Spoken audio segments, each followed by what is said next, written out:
Bom dia. Então, dando continuidade às nossas aulas, eu vou falar... eu vou falar, então, sobre a fisioterapia motora. Acho que a maioria dos pacientes que está aqui já sabe, nossa equipe é formada por 4 fisioterapeutas, eu, que sou Márcia Cunha, Rita Helena Labronice, a Adriana Paponi e Camila Datti. Bom, então, a fisioterapia motora, como já foi falado anteriormente, nós estamos presentes em todas as etapas, né? Assim que o paciente tem um diagnóstico de doença do neuromotor, seja já específico ou não, já é enviado para a equipe da fisioterapia motora para que nós façamos, então, as principais orientações. Então, o início do tratamento começa antes de qualquer perda significativa. Ou seja, depende de como o paciente chegou para nós, né? Se ele veio numa fase inicial, iremos orientar essa fase. Ou qualquer etapa que ele venha, nós começaremos, então, com a fisioterapia motora, né? E nós dividimos, então, só para ficar mais fácil as orientações, em fase inicial, intermediária e depois avançada. Então, numa fase inicial, normalmente o paciente vem com acometimento assimétrico, com fraqueza muscular. Normalmente a primeira queixa dele é a fraqueza, né? Aparecimento de câimbras, dificuldade para subir escadas e rampas, cansaço sem motivo, que seria a fadiga, né? Acometimento das reações posturais e do equilíbrio. Há também a dificuldade, né, diminuição para realizar movimentos delicados e precisos, normalmente os movimentos de pinça. Aí, inclusive, nós todos sabem que nós trabalhamos em conjunto com a TO. Atualmente, estamos atendendo junto físio e TO justamente por isso. Já damos todas as orientações, tanto da fisiomotora quanto da TO, para o mesmo paciente no dia que ele vem no nosso ambulatório. Então, ele também vai ter dificuldade com compensações, diminuição da velocidade dos movimentos e a parte respiratória.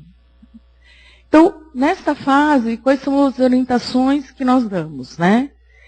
O nosso objetivo é prolongar a independência, prevenir encurtações, deformidades. Por quê? O paciente passa a ficar mais sentado. Com isso, ele ficando mais sentado, ele vai começar, então, a ter os seus encurtamentos. Então, é importante os alongamentos, né? Queremos manter a força, amplitude de movimento e o tônus. Nem todos os pacientes têm o tônus alterados. Uns têm espasticidade, os outros não. Então, aí variam as orientações que nós podemos dar. Orientar dispositivos para auxiliar a marcha, evitando quedas. Por exemplo, aquela tornozeleira que nós podemos colocar para estimular a dorsiflexão do pé. Com isso, evitar que o paciente tropece e caia. Então, temos algumas orientações que nós podemos dar. Orientar os cuidadores quanto às transferências, posicionamentos e conservação de energia. Isso é muito importante, vocês sabem, porque o paciente, quando vai ser transferido, se ele for tracionado pelo braço, o braço dele tem fraqueza muscular. O braço está luxado, tem dor. Se alguém da família tracionar pelo braço, o paciente vai piorar. Então, é importante os cuidadores saberem como pegar. Então, vamos pegar pelo gradil costal, vamos flexionar o joelho, porque senão os cuidadores ficarão doentes e aí os cuidadores não poderão estar auxiliando no tratamento, né? Então, é muito importante para nós, os cuidadores estarem juntos, para que nós podemos dar orientação para eles também. Tá? Numa fase intermediária, há mais fadiga, mais fraqueza, mais câimbras e, por vezes, a fasciculação. Rigidez muscular, maior dificuldade na marcha, começa a necessidade de ajuda externa para algumas atividades e maior conforto respiratório. Então, a fisioterapia motora, né? Continuamos lá. Prevenir retrações, dor. Então, foi o que o Dr. Marco falou, nosso paciente não tem dor. Desde que ele esteja bem posicionado na cadeira de rodas, desde que, se ele estiver assimétrico, temos visto muito isso no ambulatório, né? As meninas sabem, estou com dor lombar só de um lado, mas por que só de um lado? Por quê? Ele está mal posicionado na cadeira, ele está com escoliose, cifoescoliose, ele põe todo o peso dele para um lado só do corpo e tem lombalgia. Então assim, não é que a doença traz dor, não. O que traz dor são os posicionamentos inadequados. Tá? Então, exatamente isso, planejar estratégias para otimizar tanto a postura sentada quanto a deambulação. Outra coisa que nós vemos muito, o paciente não tem a cadeira de rodas adaptada. Aí, a cadeira de rodas, ela não inclina um pouco para trás. Aí o paciente fica numa determinada posição, o pescoço cansa, ele tem fadiga, a cabeça cai, ele fica com dor cervical. Mas ele tem muita dor cervical. Por quê? Porque ele não está sentado adequadamente. Se ele estivesse numa cadeira inclinada, com apoio na região cervical, ele estaria bem posicionado, ele teria opção de encostar ou não a cabeça, e aí sim, nós vamos orientar alongamentos, podemos orientar massagem, para os próprios familiares, para quê? Para que ele não tenha essas dores cervicais. Tá? Então, às vezes, simples orientações domiciliares podem melhorar muito a vida dos pacientes. Tá? Estimular o ortostatismo. Eu já vi alguns pacientes nossos, né, fazerem em casa barras paralelas pequenininhas, não precisa ser nem muito grande, para quê? Para ficar em pé. Então é importante levantar da cadeira de rodas, segurar e ficar em pé. Não precisa trocar passos. O ficar em pé traz o quê? Transferência de peso, estimula a postura ereta, faz isometria. Então, o que é isometria? Todo mundo fala, não pode fazer fortalecimento muscular. Tá.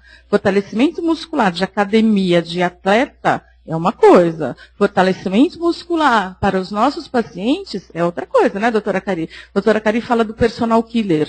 O personal killer é aquele personal trainer, né, que quer trabalhar com os nossos pacientes e quer que ele faça 5, 6 quilos de musculação, sendo que as pessoas não têm força nem para levantar o braço, né? Então, o que nós vamos fazer? Vamos fortalecer a musculatura? Vamos. Mesmo com a ajuda do terapeuta, o paciente pode fazer exercício isométrico. Ou seja, não adianta ir ao fisioterapeuta, ficar sentado, e o fisioterapeuta vai, mexe o braço e fica conversando e conta da Ana Maria Braga, da receita do dia, né? Sabemos muito isso.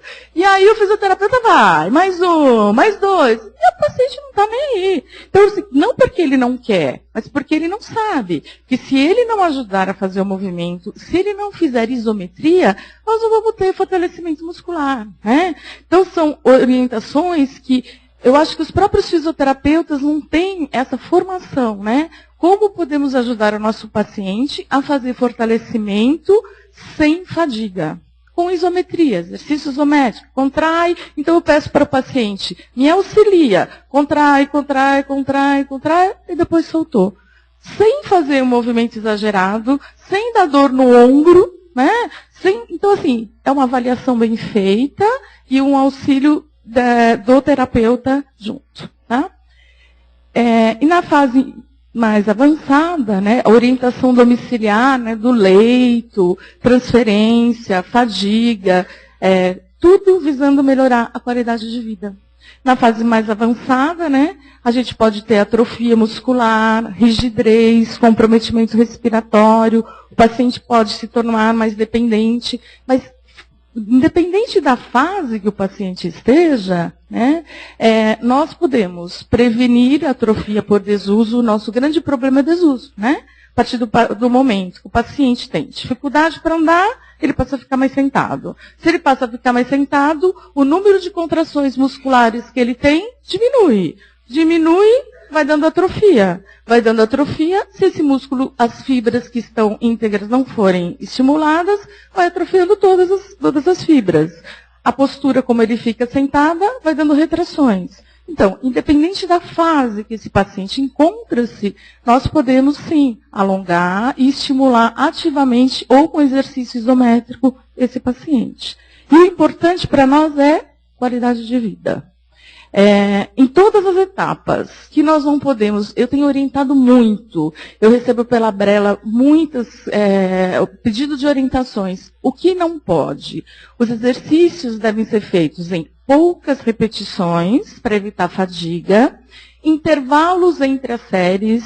Então, uma forma muito boa, eu acho, é o seguinte: fazemos exercício no membro superior, depois fazemos no membro inferior, depois voltamos para o membro superior. Enquanto o braço descansa, nós fazemos na perna, depois nós voltamos para o braço. Então, com isso, nós damos um intervalo entre essas séries e nós não temos fadiga muscular. Então, são as orientações que eu tenho dado para todos os fisioterapeutas. Tá? Baixo o número de repetições, intervalo entre as séries, respeitar o limite do paciente e estar sempre atento ao quadro respiratório, nutricional, né? E, se necessário, pode sim usar o BIPAP ao fazer a fisioterapia motora. Tá? Então, depende de cada paciente o que vai ser feito. Então, deixar aqui para vocês: viver é acalentar sonhos e esperanças, fazendo da fé a nossa inspiração maior. É buscar nas pequenas coisas um grande motivo para ser feliz. Mário Quintana, queria agradecer a minha equipe que ajudou a fazer a aula, tá bom? Muito obrigada, estou à disposição.